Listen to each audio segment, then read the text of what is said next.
মাননীয় প্রধানমন্ত্রী নরেন্দ্র মোদীজির সুদক্ষ নির্দেশনায় আমাদের দেশ অমৃতকালের মধ্য দিয়ে যাচ্ছে।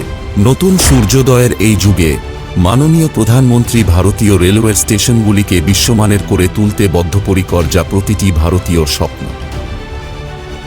মাননীয় প্রধানমন্ত্রীর এই দৃষ্টিভঙ্গি বাস্তবায়নের জন্য এই অমৃতকালে মাননীয় রেলমন্ত্রী শ্রী অশ্বিনী বৈষ্ণবের নির্দেশে ভারতীয় রেলওয়েতে স্টেশনগুলির উন্নয়নের জন্য অমৃত ভারত স্টেশন প্রকল্প চালু করা হয়েছে।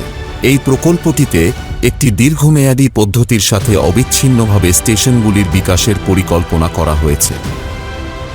এই প্রকল্পটির মাস্টার প্ল্যান তৈরির মাধ্যমে স্টেশনগুলিতে সুযোগ সুবিধা বিশ্বমানের গড়ে তোলার জন্য স্টেশন চত্বর, ওয়েটিং হল, টয়লেট, লিফট, এসকেলেটর, বিনামূল্যে ওয়াইফাই, স্থানীয় পণ্যগুলির জন্য ওয়ান স্টেশন ওয়ান প্রোডাক্টের মতো কিয়স্ক সুলভ প্রকল্প ইত্যাদির আধুনিক ব্যবস্থা করা হয়েছে।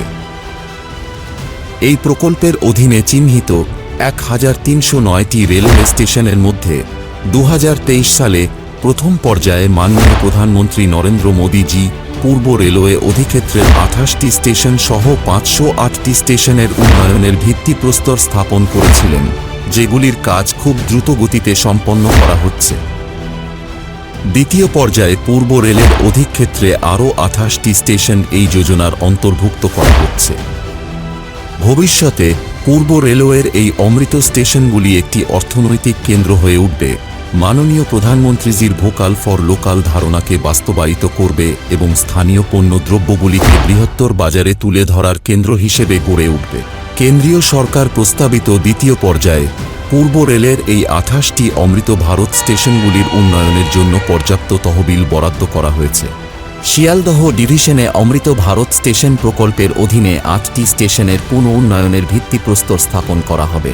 এই পুনঃ উন্নয়ন কাজের উদ্দেশ্যে বনগাঁ স্টেশনের জন্য 29.54 কোটি টাকা, বারাসাত স্টেশনের জন্য 28.83 কোটি টাকা, দমদম স্টেশনের জন্য 7.98 কোটি টাকা, গেদে স্টেশনের জন্য 18.05 কোটি টাকা, কল্যাণী স্টেশনের জন্য 7.85 কোটি টাকা, মধ্যমগ্রাম স্টেশনের জন্য 13.27 কোটি টাকা, নৈহাটি স্টেশনের জন্য 7.85 কোটি টাকা এবং সোনারপুর স্টেশনের জন্য 8.1 কোটি টাকা বরাদ্দ করা হয়েছে।